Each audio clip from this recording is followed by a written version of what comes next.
시편 78편 65절부터 72절입니다. 드디어 주님은 잠에서 깨어난 것처럼 분연히 일어나셨다. 포도주로 달아오른 용사처럼 일어나셨다. 원수들을 뒤쫓아가서 쳐부수시며 길이길이 그들을 욕되게 하셨다.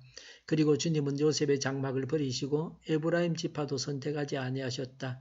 오히려 유다 지파만을 선택하셨으며 그가 사랑하신 시온산을 뽑으셨다. 그곳에서 주님은 주님의 성소를 높은 하늘처럼 세우셨다. 영원히 흔들리지 않는 터전 위에 세우셨다. 주님의 종 다윗을 선택하시되 양의 우리에서 택하는 그를 뽑으셨다. 암양을 돌보는 그를 데려다가 주님의 백성 야곱과 주님의 유산 이스라엘의 목자가 되게 하셨다. 그는 한결같은 마음으로 그들을 기르고 슬기로운 손길로 그들을 인도하셨다. 아멘. 하나님께서 하나님의 백성들의 원수를 대적하셨습니다. 65절에 드디어 주님은 잠에서 깨어난 것처럼 분연히 일어나셨다. 포도주로 달아오른 용사처럼 일어나셨다. 66절에 원수들을 뒤쫓아가서 쳐부수시며 길이길이 그들을 욕되게 하셨다고 했습니다. 다윗이 블레셋의 장수 골리앗을 격퇴하여 승리의 절정을 이룬 것을 말합니다. 이스라엘이 범죄해서 이방 나라를 통해서 이스라엘을 정죄하시지만 하나님의 때가 되면 원수들도 징계하십니다. 누구든지 범죄하면 그 죄에 대해 하나님은 심판하십니다. 먼저 자신의 죄를 보고 회개하는 것이 행복의 지름길입니다. 남의 죄를 보느라고 자신의 죄를 회개하지 않으면 심판을 면할 수 없습니다. 유다를 버리고 요셉을 버리고 유다를 선택하셨습니다. 67절에 그리고 주님은 요셉의 장막을 버리시고 에브라임 지파도 선택하지 아니하셨다고 했습니다. 68절에 오히려 유다 지파만을 선택하셨으며 그가 사랑하신 시온산을 뽑으셨다고 했습니다. 에브라임 지파의 땅 실로에 법궤를 두었다가 법궤를 빼앗은 다음에 되찾아서 예루살렘에 모셨습니다. 시온산은 예루살렘을 말합니다. 다윗이 왕이 되어 하나님의 계가 실로에서 예루살렘으로 옮겨갔습니다. 유다 지파의 땅 예루살렘에 성전을 세우게 하셨습니다. 이렇게 해서 유다가 선택되었습니다. 에브라임은 사명을 감당하지 못해 빼앗겼습니다. 유다는 예수님을 거절하고 십자가에 매달았습니다. 이방인들이 예수님을 믿고 교회를 이루었습니다.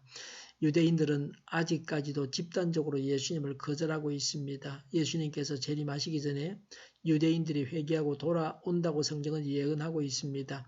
이렇게 앞서거니 뒤서거니 하게 됩니다. 언제나 앞서가는 사람은 없습니다. 세상이 변하고 환경이 변하면서 이 사람이 앞섰다가 저 사람이 앞섰다가 합니다. 예루살렘은 하나님께서 계시는 성전으로 선택받았습니다. 그것은 그 산 시온이 영광을 받고 그 산이 속한 유다 지파도 기뻐해야 할 일입니다. 하나님께서 나를 선택하셔서 내 속에 계심에 대해서 감사하고 즐거워해야 합니다. 하나님께서 내 속에 계심이 얼마나 큰 영광입니까? 하나님은 요셉과 함께 하셔서 그를 돌보시고 잘 되게 하셨습니다. 하나님은 우리와 함께 하셔서 땅끝까지 제자 삼게 하십니다. 내 속에 계신 하나님께서 형통케 하심에 대해서 감사하고 내 속에 계신 예수님이 나를 통해서 하나님의 일을 하시게 해야 합니다. 69절에 그곳에서 주님은 주님의 성소를 높은 하늘처럼 세우셨다. 영원히 흔들리지 않는 터전 위에 세우셨다고 했습니다. 예루살렘은 바빌론의 침략으로 파괴되었습니다. 이 말씀은 예루살렘 성전이 영원하다는 말씀은 아닙니다. 하나님의 백성들과 하나님께서 영원히 함께 하신다는 뜻입니다. 예수님께서 오셔서 십자가를 지신 이후에는 성전 휘장이 찢어져서 하나님께서 예루살렘 성전에 계신 것이 아니라 우리 안에 계십니다. 우리 안에 계신 하나님께서 영원하십니다. 영원한 천국에까지 인도하십니다. 70절부터 72절에 다윗을 이스라엘의 목자로 선택하셨습니다. 70절에 양의 우리에서 일하는 그를 뽑으셨다. 71절에 암양을 돌보는 그를 데려다가 주님의 백성 야곱과 주님의 유산 이스라엘의 목자가 되게 하셨다고 했습니다. 양의 목자로 일하는 자를 하나님의 일꾼으로 선택하셨습니다. 하나를 보면 열을 알 수 있습니다. 열심을 내고 게으름을 피우지 말아야 합니다. 생명을 돌보고 양육하는 일에 열심을 내고 게으름을 피우지 말아야 합니다. 그래야 귀중한 직분을 주십니다.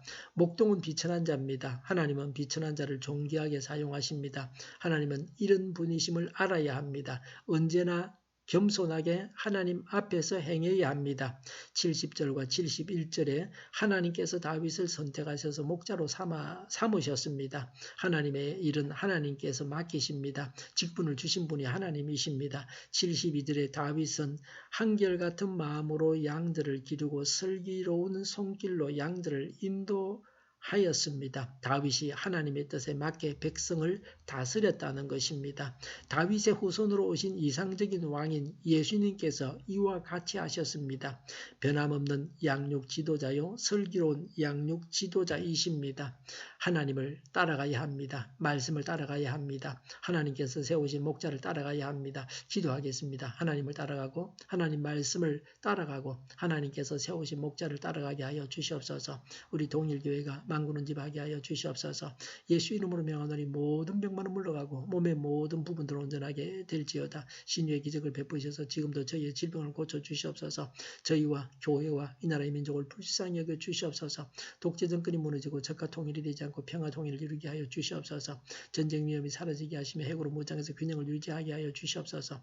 신앙의 자유를 늘 누리며 살게 하여 주시옵소서. 하나님을 대적하는 새끼들이 바로 망하게 하여 주시옵소서. 국회와 정부가 하나님께서 기뻐하시는 법만을 만들게 하시며 가짜 임금법, 나쁜 임금법을 즉시 폐기하게 하여 주시옵소서. 하나님이 기뻐하신 지도자를 세워주시옵소서. 지진이 일어나지 않게 하시며 출산율이 올라가게 하여 주시옵소서.